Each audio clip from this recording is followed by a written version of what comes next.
Hmm. Napakasarap nito. Hmm. Napakasarap ng sabaw. Kakaiba yung ating paksiw ngayon na may kasama ang binuro ng mangga.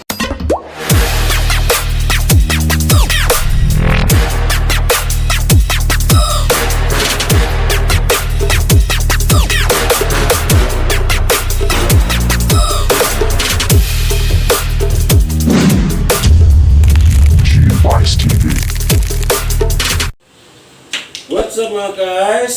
Magandang hapon po sa lahat. Welcome to the Ronald's Home. So maaga po tayo natapos sa ating araw-araw na gawain sa pagliliwit po ng tubais. So narito na naman tayo sa bahay at andito tayo sa kusina. So may nabili po tayong kakaibang isda at talagang luto nito ay paksiw lang talaga. So ang tawag na tinuluto ngayon, paksiw na isdang baga-baga na may binurong mangga. So yan ang isdang baga-baga. So malinis na po ito at ready to cook na po ito. Ayan ang mga sangkap natin gagamitin. Nandiyan ang bawang at ang iluya, siling labuyo. Kasi wala po tayong siling haba. So yan ang po ang halo natin. At saka yung sibuyas. At itong suka. At pamintang durog. At itong asin. At itong manggang binuro. At itong manggang binuro. At ihalo po natin dito sa ating paksiw na isdang baga-baga.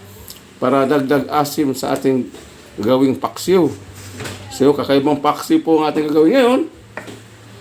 So, anong panghinantay natin? Ito tayo na magsimula magluto. At unang gagawin natin,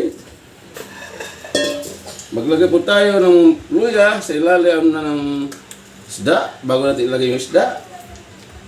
At ang sibuyas. At yung bawang. At kunting sili. Bago ilagay natin yung isda magabasa itaas. Ganun po yung ating proseso sa ating pagpaksiw. At may halo dito talakitok.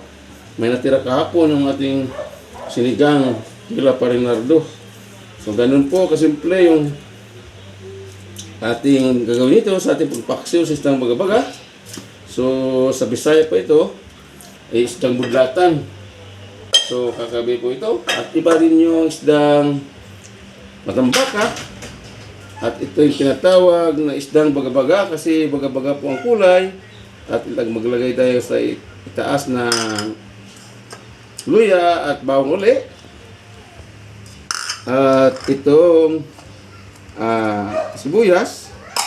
Ganun po yung ating proseso sa ating pagpaksiw. Isdang baga-baga. So ito ating binurong mangga. Maglagay rin po tayo. So kakaiba ito. May mangga. Binurong mangga yung ating paksiw. Ilalagay po sa itaas. So dagdag asim po ito. Yung manggang Tagalog. Talagang maasim ito. Hilaw po ito ng binuro. So kakaiba yung ating paksiw ngayon. So yan. Hindi na natin ubusin ito. Okay na ito. At maglagay tayo ng asin. Siyempre, ang paalat ng ating paksiw. Ayan. Kunting asin lang, huwag masyadong maalat.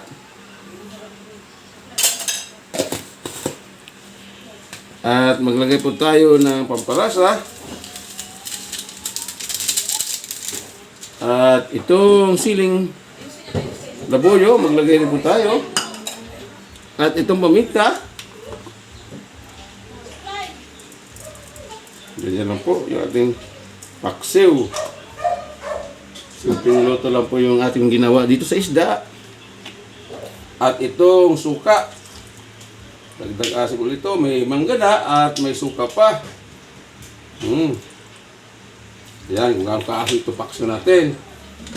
So maglagay po tayo ng tubig. Siyempre, hindi puro suka lang po.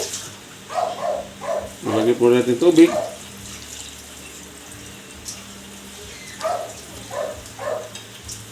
So yan, panapanghanda natin. Ito, isa na natin ito sa kalan para maluto.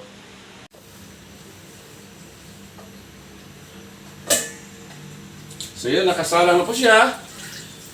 So, tatakpan na po natin within 15 minutes o 20 minutes. So yan, maluluto na po yan kasi mabilis lang po maluto yung isda. A few moments later. So yun, titingnan natin yung ating paksiw na baga-baga. Paksiw na kasama ang binuro ng mangga. Yan na. So ito na siya. Napakasarap dito.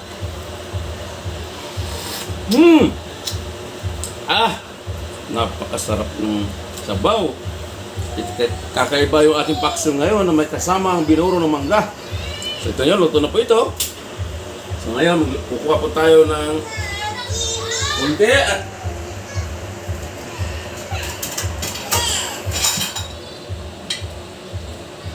ayan siya. Ayan, luto na po yung ating paksiw na baga-baga. Isang baga-baga. Paksiw sa binurong ng mangga. So yan, tikman natin mga guys kung ano ba ang lasa nga rin. Ito na siya. Lapit mo. Ito na yung ating paksiw.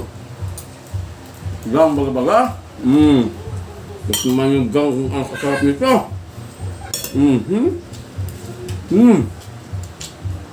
At sa kaliwang side, mayroon pa ditong roasted na niluto ni Mrs.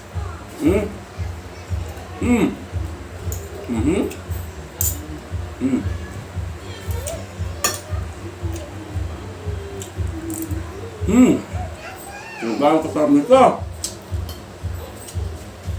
Napakasimple niluto lang mga guys. Pero napakasarap.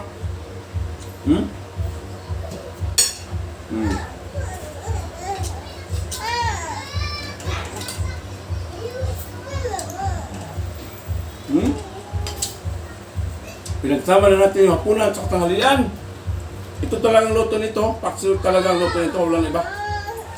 Sinapahan pa natin ng binuro ng mangga. Lalong sumarap. Lalong umasim. Try nyo kung mga kayas ng itong luto. Ano pa kasarap. Hindi kayo magsisisi.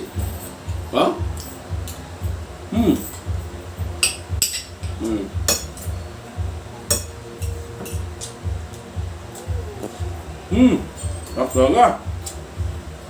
Paksiw na isang baga-baga.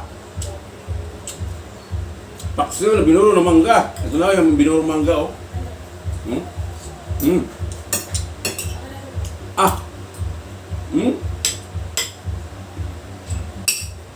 Sarap. So yan po ang mga kaganapan ngayong araw sa Bado.